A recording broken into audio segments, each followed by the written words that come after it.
Something inside me that pulls beneath the surface, consuming, confusing.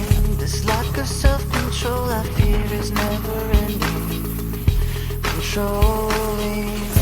I can't seem to find myself again. My walls are closing in. Not a sense of confidence. I'm convinced that there's just too much pressure to take. I felt this way before. So insecure, crawling in my skin. These wounds, they will not heal. Fear is how I fall, confusing what is real.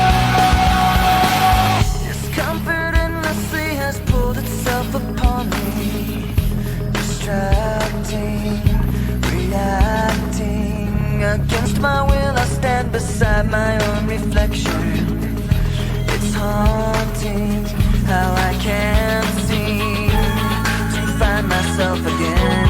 My walls are closing in. Not a sense of